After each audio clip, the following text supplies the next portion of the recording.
जनसंघ के संस्थापक डॉक्टर श्यामा प्रसाद मुखर्जी की पुण्यतिथि और प्रदेश बीजेपी कार्यालय में मुखर्जी स्मरण अभियान का आगाज किया गया।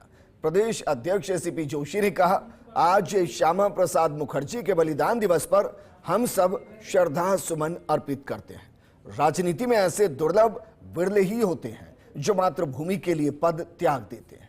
बंगाल के पीछे भूमिका है तो श्यामा प्रसाद मुखर्जी की बदौलत। जब जनसंघ ने 3 सीटें जीती थी तो 1 सीट चित्तौड़गढ़ थी।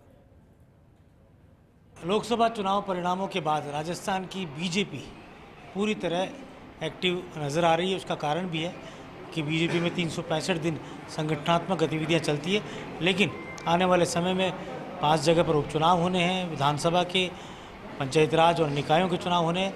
लेकिन विधानसभा का सत्र भी है, संसद का सत्र भी है।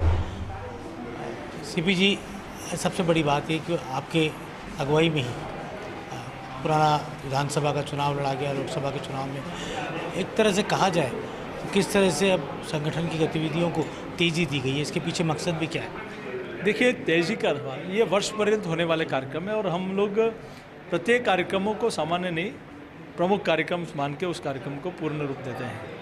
21 जुलाई को विश्व योग दिवस के रूप में पूरे प्रदेश में प्रत्येक मंडल स्तर पर एक कार्यक्रम की रचना की गई और वहाँ हम लोगों ने इस कार्यक्रम को किया।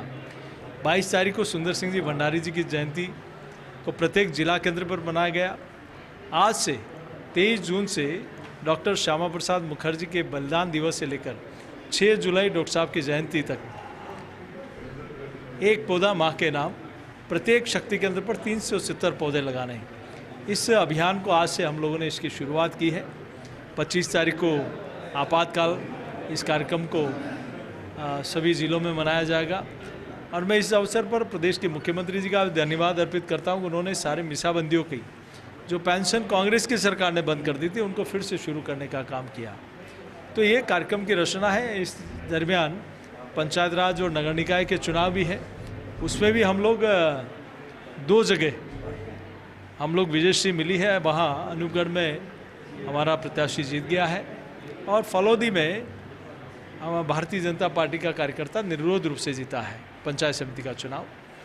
तो आने वाले चुनाव में भी हम निश्चित रूप से इन चुनाव में विजयश्री हासिल करेंगे। लोकसभा चुनाव के परिणामों के बाद जो पड़ताल आई उसमें एक बात मोटे तौर पर सामने आई है कि अंतर्कलह, गुटबाजी, जिसके कारण कुछ पराजित नेताओं ने आरोप भी लगाया कि हम हारे हैं क्योंकि हमारी पार्टी के नेताओं ने विरोध में काम किया।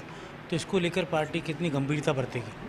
देखिए, चुनाव के बाद हार की समीक्षा भी हम लोगों ने की है। क्या कारण थे उसके ऊपर बातचीत हम लोग गंभीर रूप से इस पर विचार कर रहे हैं और जहाँ तक प्रत्याशियों ने क्या किया, क्या बोला, निश्चित रूप से इन बयानों की भी हम लोग पूरी समीक्षा कर रहे हैं। मैं सोचता हूँ आज सीपी जोशी पार्टी का प्रदेश अध्यक्ष है, कल नहीं रहेगा, तो क्या वो पार्टी के प्रति उतना डेडिकेशन के साथ काम नहीं करेगा? अगर मैं नहीं करता हूं तो मेरे जैसा गिरा हुआ व्यक्ति और कोई नहीं हो सकता। तो भारतीय जनता पार्टी में इस प्रकार का स्वभाव नहीं है। जो भी कार्यकर्ता, जो भी नेता पार्टी की वजह से बनता है तो इसमें चाहे दायित्व है या नहीं है, सबकी जिम्मेदारी बनती है कि पार्टी की विजयश्री के लिए अपना सर्वस्व दे। जिन लोगों ने इस प्रकार का बयान दिया है निश्चित रूप से उनके बयानों की समीक्षा होगी, क्योंकि न केवल हारे हुए बल्कि जीते हुए सांसदों का भी मानना है कि पार्टी के अंदर कई जगह पर गुटबाजी थी, अंतर्कलह थी और कई जगह जानबूझकर चुनाव हराने का काम भी विरोधी दल के साथ मिलकर किया गया। ये काफ़ी समीक्षा इस बारे में लगातार जारी है, लेकिन अभी तो कोई बड़ी अनुशासन की कार्रवाई किसी के खिलाफ नहीं हुई है। नहीं, देखिए, मैं नहीं सोचता हूँ कि पार्टी की प्रदेश में कोई गुटबाजी है।